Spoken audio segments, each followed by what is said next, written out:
अस्सलाम वालेकुम ख़वातीन व हज़रात, मैं हुसैन धनानी और लाजवाल इश्क एपिसोड नंबर 86 के रिव्यू के साथ मैं आपकी खिदमत में हाजिर हूँ। सबसे पहले तो मैं बताता चलूँ कि क्यों नीलोफ़र मैम जो है वो हमारे साथ शामिल नहीं हो रही रिव्यूज़ में। तो मसला ये कि बहुत सारे जो एपिसोड्स हैं वो उन्होंने अभी तक देखे नहीं हैं, क्योंकि जैसे कि आपको पता है कि बहुत सारे लॉन्चेस वगैरह में वो इन्वॉल्व हैं। प्रोडक्ट लॉन्च था, फिर उनकी बहन की शादी थी, तो उस चक्कर में जो है बहुत सारे जो है एपिसोड उनके रह गए। तो उन्होंने अभी वो देखने बैठ के और एपिसोड ना देखे हुए हों और फिर रिव्यू देना, तो वो सही बात नहीं है। तो इसलिए ये तमाम ज़िम्मेदारी मेरे नाज़ुक कंधों पे डाल दी गई है। तो बस मेरी कोशिश ये है कि वो जल्द से जल्द वो एपिसोड्स देखें। लेकिन हाँ, वो आपके लिए बहुत मेहनत इस तरीके से कर रही है कि कुछ इंटरव्यूज़ उन्होंने अलाइन किए हुए हैं। तो अगर वो इंटरव्यूज़ प्रॉपर्ली कंडक्ट हो जाते हैं तो आपके सामने आपके फेवरेट कंटेस्टेंट होंगे और आप उनको सुन पाएंगे। तो स्टे ट्यून और साथ में चलते हैं अपने एपिसोड के रिव्यू की तरफ। तो जनाब, एपिसोड नंबर 86 बहुत ही ज़्यादा इंटरेस्टिंग एपिसोड। पिछले एपिसोड के हवाले से ये कह रहा था कि मेकर्स को कुछ करना पड़ेगा, सारे एपिसोड डाई डाउन हो चुके हैं, कोई इसमें इंटरेस्ट नहीं रह रहा।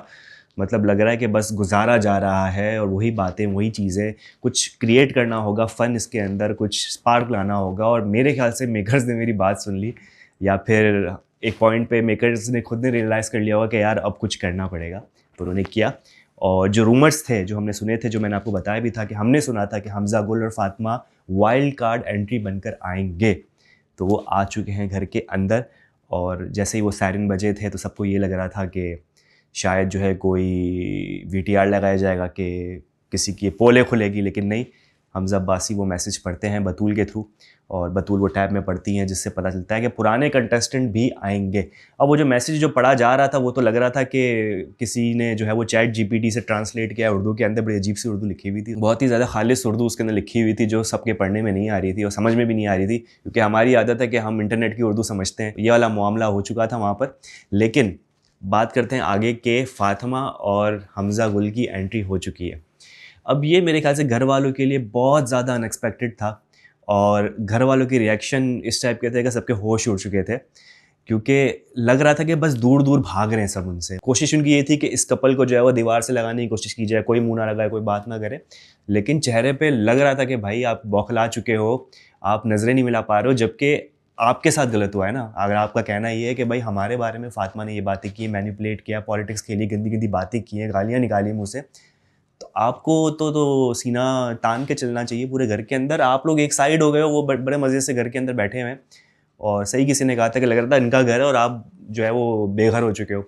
तो चेहरा साफ दिखाई दे रहा था कि आप लोग जो है, घर वाले जितने भी लोग हैं, वो तमाम के तमाम जो है वो डर चुके हैं, और वो एक झुंड में आ चुके थे, और वो अकेले वहाँ पर जो है बैठ के अपना एंजॉय कर रहे थे टाइम। अच्छा, सबसे पहले तो बात कर लेते हैं कि कुछ लोगों को ये बिल्कुल अच्छा नहीं लगा घर के अंदर एक जो ग्रुप बन चुका है, कि उन्होंने फातिमा और हमज़ा गुल की एंट्री पे, चलो हमज़ा गुल से ये लोग कहते हैं हमारा कोई गिला शिकवा नहीं है तो हमने मिल लिए, लेकिन फातिमा से क्यों मिले? तो सबसे पहले जो टारगेट में आई वो मैमूना है।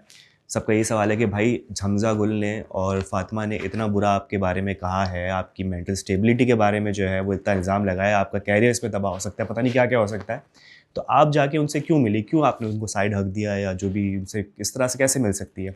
तो इस पे सबसे ज़्यादा जो फ्यूरियस नज़र आ रही थी वो उरूज नज़र आ रही थी, और उसके बाद आयशा, और सबका यही पॉइंट आउट सबने किया हुआ था। इवन तूबा भी इसमें इन्वॉल्व थी कि क्यों इस टाइप का बिहेवियर शो किया गया, फातिमा को क्यों इतना वेलकम दिया गया जबकि उसको ज़रूरत ही थी। तो मेरे ख्याल से तबस्सुम और मेजरली मैमूना, मीर हमज़ा, ये लोगों ने जो है वो एक प्रॉपर वेलकम दिया। लाइबा ने भी वेव किया था दूर से, हाय और हेलो किया था।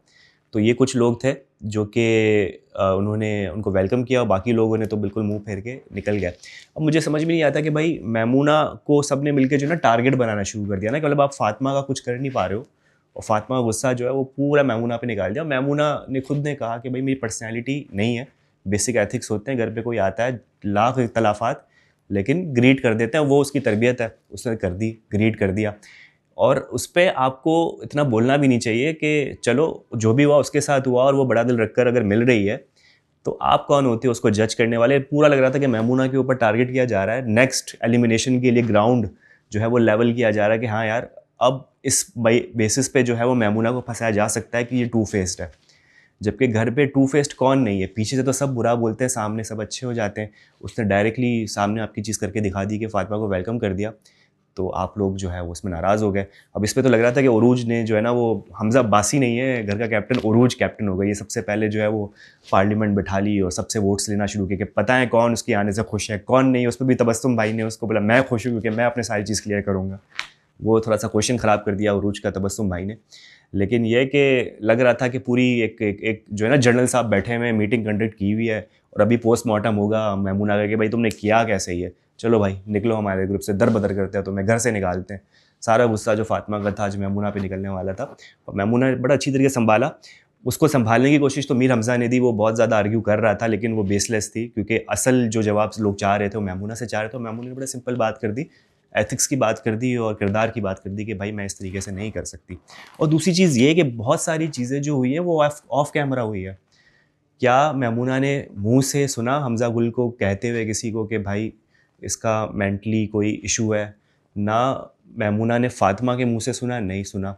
आज भी बहुत सारी चीज़ें जो कन्फ्रंट करने अब्बासी ने बिठा दिया था सबको कि भाई आओ बैठो। ये तो मुझे लग रहा था कि मेकर्स ने एक्चुअली बोला है कि भाई वो एक कोने में बैठे रहेंगे, तुम लोग ग्रुप बना के कोने में बैठोगे, कंटेंट कैसे निकलेगा? तो मुझे लग रहा था कि अब्बासी के जहन से ऐसी चीज़ नहीं आ सकती। मेकर्स ने एक मैसेज दिया होगा अब्बासी को कि भाई बैठ के सॉल्व कर लो, बातचीत शुरू करोगे तो चीज़ सॉल्व होगी। जो हमें नज़र भी आ रहा था कि बेसलेस चीज़ों पे जो है वो एक मुद्दा बनाया हुआ था। ठीक है, आपको किसी से मसला है तो आपने अपना मसला बताया। सबसे पहले तो शार्ट होने वाले लोगों में से जो है वो माज़ थे। माज़ ने पूरे हाथ उठा लिए कि भाई मैं तो डिस्कस नहीं करूँगा, क्योंकि माज़ जो है ना बहुत चालाक है, उसे पता है कि अगर वो कन्फ्रंट करने पे आया फातिमा से तो चीज़ें खुलेंगी, और जब खुलेंगी तो पता चलेगा तो बेसलेस इल्ज़ाम थे, तो कुछ था ही नहीं, तो किस बात का गुस्सा हो रहा है भाई तू।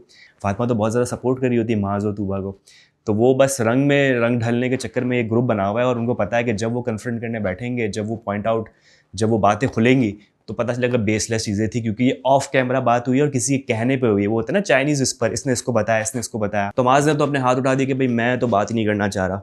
ठीक है, जैसे आप बहुत गुस्से में हो, जबकि ऐसी बात नहीं, आपको पता है कि चीज़ खुलेगी तो कुछ नहीं निकलेगा। बिल्कुल होता है ना कि पहाड़ खुदा निकला चूहा, वो होगा। शिराज़ भाई ने तो बड़ी अच्छी हम पे जो है वो एक समझ लें एहसान कर दिया कि उन्होंने फिर से वो चीज़ रिपीट नहीं की, क्योंकि हम जानते हैं कि आयशा उमर के टाइम पे, यानी एलिमिनेशन के टाइम पे, जब आयशा उमर ने पूछा था कि बताएं क्या मसला है, तब शिराज़ और फातिमा के दरमियान ये बहस हो चुकी है और वहाँ पर वो चीज़ खुल के सामने भी आ चुकी है, और हमें भी पता है वो पॉइंटलेस लड़ाई थी। उसका कुछ और कहना था, उसका कोई कुछ और कहना था, दोनों मानने को तैयार नहीं कि वो हमने बात बोली ही नहीं बोली है, ना वो कैमरे पर है। तो वो बात अच्छा हुआ रिपीट नहीं हुई, क्योंकि मैं सुनने के लिए रेडी नहीं था, क्योंकि मैं 10 दफ़ा वो बात सुन चुका हूँ, शिराज़ साइड से भी और फातिमा साइड से भी। उसके बाद चलते हैं उमैर। उमैर ने बोला कि चलो यार अब दिखने का टाइम आ चुका है, मैं वैसे ही नहीं दिख रहा होता हूँ, तो चलो मुझे मौका मिला है, चलो मुद्दा बनाता हूँ, बात करता हूँ। उसने वही बात बताई कि भाई आपको क्यों अच्छा नहीं लगता है कि लाइबा और मैं साथ में हैं और हम अच्छा कपल नहीं है। फातिमा ने फिर उसको डिनाई कर दिया कि भाई मैंने तो हमेशा तुम्हारी तारीफ़ की, किसने बोला तुमको? घूम फिर के बात आती है जुनैद भाई पे। अब जुनैद भाई जो है वो फिर बोलते कि तुमने सीढ़ी पे बैठ के मुझे बोला था। अब कि दोनों मानने को तैयार नहीं, वो कह रहा है बोला है, वो कह रही नहीं बोला है, बोला है नहीं बोला है। वो कह रहे वीटीआर का निकालो, सीसीटीवी निकालो। अच्छा वो ऑफ कैमरा हुआ तो उसकी फुटेज नहीं लाइबा कहती कि ऐसा हो ही नहीं सकता, होगी फुटेज। तो ये अल्टीमेटली इसने उसको कुछ बोला और आप घूम फिर के आ जाते हो कि भाई निकालो सबूत, और सबूत है नहीं, ऑफ कैमरा बात है। तो ये लग रहा है कि मुद्दा बनाया गया है, प्लानिंग प्लॉटिंग हुई है। और ये नहीं कहूँगा कि फातिमा दूध की धुली है या फिर शिराज दूध का धुला है, सब घर में प्लानिंग प्लॉटिंग कर रहे हैं। बस एक गैंग बन चुकी है जो कि बहुत ज़्यादा पावर है उनके पास, क्योंकि ज़ाहिर सी बात है उनके पास वोटिंग नंबर ज़्यादा है, क्योंकि जितनी ज़्यादा स्ट्रेंथ होगी वो उतनी आसानी से किसी भी डिज़र्विंग नॉन डिज़र्विंग बंदे को निकाल सकते हैं। फातिमा एक्चुअली में थ्रेट थी इन सब के लिए। फातिमा अगर रह जाती तो अच्छे अच्छों के छक्के छुड़ा देती, क्योंकि फातिमा में वो पावर है, वो मैनिपुलेट कर सकती है बड़ी आसानी से, वो पॉलिटिक्स खेल सकती है, वो प्लानिंग प्लॉटिंग कर सकती है, इसलिए ख़तरा बन सकती थी बाकियों के लिए। तो मिलके फातिमा को निकाल दिया गया। अब फातिमा से कोई कन्फ्रंटेशन भी नहीं कर सकता, 1 to 1 डिबेट करो, आप नहीं जीत सकते। मतलब ये आप एग्जांपल दे दे, जैसे उरूज है, ठीक है, अभी ये बहुत ज़्यादा बोल रही थी कि यार ऐसा होना चाहिए, जो उसके साथ बात करेगा वो हम में से नहीं, और ये नहीं वो नहीं। अगर उरूज और फातिमा को 1 to 1 बिठाया जाए तो उरूज के मुंह से कोई काम की चीज़ निकलेगी नहीं, वो डिबेट ही हार जाएगी। उरूज को एक्चुअली ज़रूरत है, लोगों के झुंड की ज़रूरत होगी वो डिबेट जीतने के लिए, वरना उरूज 1 to 1 नहीं कर सकती उसके साथ। आयशा को अब बिठा दे फातिमा के साथ, 1 to 1 आयशा नहीं जीत सकती। आपके मुंह से अल्फाज ख़त्म हो जाएंगे, लेकिन फातिमा का दिमाग प्रोसेस इतना चलता है कि वो वहाँ से एग्जाम्पल लाएगी, मैनिपुलेट ऐसा करेगी कि आप चुप हो जाओगे। अब बोलो कि हाँ यार ये भी तो हुआ था, ये तो मैंने सोचा ही नहीं। तो आपको ग्रुप की ज़रूरत है फातिमा से लड़ने के लिए, अकेले बंदे की बस की बात नहीं है। शिराज भाई भी जो है ना, जो मतलब इतने, इनका दिमाग इतना चलता है, वो भी फातिमा के सामने बैठे तो वो भी फिर चुप हो जाते हैं, कहते हैं बस अब तुम मानने को तैयार नहीं हो तो क्या है, अभी तुमने मान लिया ना, तुम्हारी तरफ से हो गया ना, मेरी तरफ से तो नहीं हुआ। तो बस फिर ये बेसलेस पॉइंटलेस चीज़ों पे आ जाते हैं लोग। तो इंटरेस्टिंग तो बहुत हो गया है भाई, ये जो चीज़ें सारी आज देखने को मिली, लेकिन कुछ चीज़ें थोड़ी ऑफ भी लग रही थी। अब ये जो थोड़ी बहुत बच्चों वाली हरकतें लग रही थी, जो हमज़ा गुल से भी मैं थोड़ा सा रिलेट कर पाऊँगा कि यार वो नहीं, वो बच्चों में लड़ाई हो जाती तो एक ग्रुप, एक टीम अलग हो जाती कि भाई इनसे दूर रहो और उनको ऐसा दिखाओ कि एग्जिस्ट ही नहीं करते। बड़ी बच्ची वाली हरकत थी। मतलब अगर आपको किसी से इशू है, एक एक करके जाओ, कन्फ्रंट करो, बात करो। मतलब ये वहाँ से डांस चल रहा है, फिर यहाँ कुछ और चल रहा है। फिर एक तो प्रोडक्शन टीम से मेरी गुजारिश है कि भाई इस किस्म के कोई भी अल्फाज यूज़ हो रहे हो जिसमें हम मिंडक लगाते हैं, तूबा की जो वो बात थी उस पर भी एक मिंडक लगा देते। उसमें तूबा ने ओपनली बोल दिया एक अल्फाज फातिमा के लिए, उस पर मेरे ख्याल से प्रोडक्शन टीम ने मिंडक नहीं लगाया, वो भी लगा देते, क्या जाता आपका। तो ये जिस किस्म की बातें अब ज़ातियात पे उतर रहे हैं, जो बातें कर रहे होते हैं, मतलब मैं नहीं कहूँगा कि इसने गलत किया, सभी ऐसे ही, घर के अंदर कोई दूध का धुलावा नहीं है, सब एक से एक जो है वो छटे हुए लोग मौजूद हैं। लेकिन ऐसे माहौल में ख्याल रखना चाहिए भाई, सेंसर चीज़ें करें। हमज़ा और फातिमा हैं तो लोगों का ये भी कहना है कि भाई जन्नत का क्या कसूर, आशिर को भी बुलाएं, फ़हाद को बुलाएं, जिन जिनको निकाला गया है सबको बुलाएं, सबका हक बनता है, सब बातें करें, फिर सब अपना पॉइंट ऑफ व्यू रखें। लेकिन मुझे लगता है कि प्रोडक्शन के हिसाब से फातिमा और हमज़ा को गए हुए मेरे ख्याल से कुछ दिन हुए थे, तो उनको रिटेन करना नहायत ईजी था, कॉस्ट इफेक्टिव था बनस्बत इसके कि जन्नत जो कि पाकिस्तान आ चुकी है, आशिर जो कि पाकिस्तान आ चुके हैं, उनको फिर से बुलाना या फिर उसको उस वक्त तक ठहराना, उतने दिनों तक, उसकी कॉस्ट अलग होती है। तो मेरे ख्याल से एंट्री जो थी वो सिर्फ फातिमा और हमज़ा गुल की होगी, मुझे और कोई आता हुआ नज़र नहीं आ रहा। हाँ, वो जो हार्ट शेप वोटिंग वाला जो एक डाइस रखा गया वहाँ पर, मुझे ऐसा लगता है जो बात भी हो रही थी। और पुराने फॉर्मेट पे भी अगर आपको थोड़ा बहुत आइडिया हो तो ऐसा हो चुका है कि पुराने कंटेस्टेंट को ऑन वीडियो कॉल लिया जाता है और उन्हें कहा जाता है कि हाँ, अब ये जो बच चुके हैं फाइनल, इनमें से आप भी वोटिंग करें।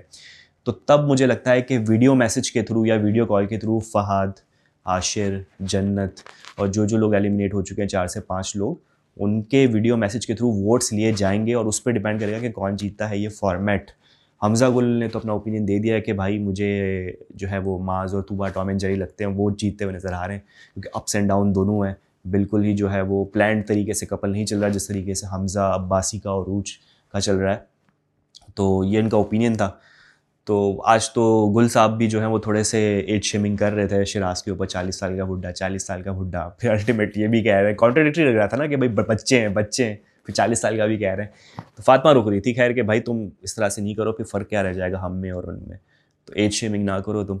और एक चीज़ और भी बुरी लगी कि जो ये आपके माज भाई हैं, जो माज हैं, उन्होंने एक स्केच बनाया फातिमा का, क्या टाइम हो रहा है, फातिमा के जाने का टाइम हो रहा है, उस पर स्केच बनाया था। और उस स्केच पे जो है वो मेरे ख्याल से लाइन लगा के रिंकल्स थोड़ा सा ओल्ड दिखाने की कोशिश की गई, मतलब फिर से एज शेमिंग करने की कोशिश की गई फातिमा के साथ। तो मतलब अब तो छोड़ दो यार, अब इतना सब कुछ हो चुका है, एज पे इतना ज़्यादा एक वबाल मच चुका है, फिर भी आप हरकतों से बाज नहीं आ रहे। देखने में बिल्कुल अच्छा नहीं लग रहा था। और प्रोडक्शन टीम से भी थोड़ी शिकायत है, ये भी सुनने में आया कि यूट्यूब पे जो थंबनेल लगा था उस पर भी वही जो माज ने स्केच बनाया था उसका स्क्रीनशॉट लगाया था, तो वो भी मज़े ले रहे हैं कि व्यूज़ और सब चीज़ें आ जाए। तो इन चीज़ों का थोड़ा सा जो है ना ख्याल रखना चाहिए, कुछ चीज़ें सेंसिटिव होती है, इनके ऊपर कोई एक मॉनिटर करने वाली कोई बॉडी मौजूद नहीं है जो इन चीज़ का ख्याल रखे कि यार ये थोड़े सेंसिटिव चीज़ें। आप मेंढक तो लगा देते हो वर्बल चीज़ों पे, लेकिन विजुअल चीज़ों पे भी आप लगा सकते हो, जो मेरे ख्याल से आगे के लिए आपके लिए एक लर्निंग हो सकती है, एक लेसन हो सकता है। बाकी जो वीटीआर चलाया जाता है, प्रोडक्शन टीम ने पूरी कोशिश की थी कि इनको बिठा के बात करवाने से पहले कि कुछ ना कुछ खुद ये लोग उगलना शुरू करें।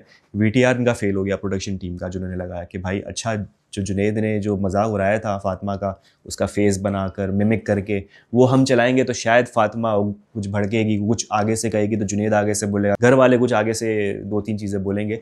लेकिन ऐसा हुआ नहीं, सब ने इन्जॉय किया, तालियां बजाई, फातिमा और हमज़ा गुल ने भी इन्जॉय किया, उन्होंने 10 आउट ऑफ 10 दी एक्टिंग को। लेकिन फिर ये भी कहा कि तरबियत जो है वो उनकी सही नहीं है, तो बहुत अच्छी तरीके से हैंडल किया। और प्रोडक्शन टीम की ये चीज़ भी जो है वो फेल हो गई कि कुछ मसाला कंटेंट क्रिएट हो सके, तो वो बस क्योंकि कोई भी एक दूसरे से बात करने के लिए रेडी नहीं था, सबको पता था बस बैठो, जो आपका फॉर्मेट है फॉलो करो, और जैसे ही वो फॉर्मेट ख़त्म हो आप इधर आप उधर, बस कोई उनके साथ बातचीत नहीं। बीच में माज जो है वो भड़क उठा था, जब वो गुल से बात कर रहा था तो फातिमा से उसने बहस की, लड़ाई की कि बस मैं देख लूँगा, ये आपने अच्छा नहीं किया, वो किया। वो गुस्से में चला गया और बाहर जाके लोग तालियां बजा रहे, भाई तेरा एपिसोड है, तू हीरो है। तो कुछ बचपना, तो ज़ाहिर सी बात है वो थोड़ा सा बचकानी हरकत हमने देखी जो कि ऑफ लग रही थी बहुत ज़्यादा। अब तो ये पता चल चुका है कि फातिमा और गुल को जो है आते के साथ इस बात का इल्म नहीं था कि पीछे क्या क्या बातें हो चुकी है। उन्हें कुछ लग रहा था कुछ लोग उनके दोस्त अभी भी हैं, लेकिन उनके भी कान भर दिए गए, जैसे ईमान से वो कह रही थी व्हाट डिड आई मिस, और ईमान ने फिर बड़ा टॉन्टिंग से जवाब दिया what did you miss, what did I miss. तो उसको एक दो टोक जवाब दे दिया कि भाई अब तुम मुझसे भी कोई उम्मीद नहीं रखना। तो ईमान के बारे में भी जो मेरे ख्याल से बात बोली है फातिमा ने किसी को कि यार शी इज़ अ टूट, अब देखना घर के अंदर क्या करती है ये। तो वो चीज़ भी जो है वो आपने अपने कानों से और आंखें से नहीं सुनी, शायद किसी ने आग लगाई हो, शायद जो है वो 2 नंबरी करने की कोशिश की हो जैसे दूसरों के साथ हो। तो जब तक आप अपनी आंखों से और अपने कानों से सुन नहीं लो कि किसी बंदे ने आपके बारे में क्या बोला है, तो अभी इतना रिएक्ट करना जायज़ नहीं है। क्योंकि पहली चीज़ तो ये होनी चाहिए कि अगर आपके बारे में किसी ने कोई चीज़ बोली है, अब जाके आप बात करो। क्योंकि घर वाले जब फातिमा चली गई थी कह रहे थे वो राज भी उसके साथ चले गया, अब क्या बात करने का फ़ायदा, अब मौका है। अब जब बात करने की बारी आई है तो आपकी शक्ल से लग रहा है कि आपके जो है वो होश उड़ चुके हैं और आप बात नहीं करना चाह रही, क्योंकि आपको पता है कि अब आप कोई बात बोलोगे तो फातिमा फ़ौरन से उसका एक रिप्लाई करेगी और आपके पास आगे कुछ बोलने के लिए नहीं होगा। तमाम घर वालों के होश उड़े हुए थे आज के एपिसोड में, और अब ये थोड़ा सा और इंटरेस्टिंग हो रहा है। अब देखते हैं कि ये जो एक एक करके डिबेट चल रहा है, बातचीत होती है तो क्या चीज़ें सॉल्व होती है। जो मुझे इसका ये लग रहा है कि अल्टीमेटली होगा ये कि बहुत सारी चीज़ें जो है वो ऑफ कैमरा वाली बात होगी जिसका किसी के पास सबूत नहीं होगा, और वो चीज़ वहाँ पर टल जाएगी। फातिमा और गुल मेरे ख्याल से रहेंगे घर के अंदर फाइनल तक, लेकिन सिर्फ वोटिंग की हद तक। वो एक विनिंग कंटेस्टेंट की हैसियत से उनका जो स्टेटस है वो बरकरार नहीं रहेगा। बाकी 2 लोग, एक कपल निकल रहा है, 2 लोग निकल रहे हैं, आई डोंट नो क्या होता है आगे जाके। तो उसके बाद फिर फिनाले जब बचेगा तो उसमें देखना होगा कि कौन जीतता है। रूमर्स तो आ चुके हैं, रूमर्स के बारे में बता भी चुका हूँ मैं आपको। तो एक रूमर तो पूरा हो गया कि हमज़ा गुल और फातिमा आ चुके, तो क्या पता वो रूमर भी पूरा हो जाए।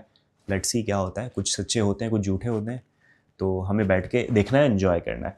तो ऑल राइट ख़वातीन और हज़रात, ये था मेरा आज का रिव्यू। उम्मीद करते हैं आपको पसंद आया होगा। यूट्यूब चैनल लाइक करें, सब्सक्राइब करें, कमेंट करना बहुत ज़्यादा ख्याल रखें। कल आपसे मुलाकात, अल्लाह हाफिज़।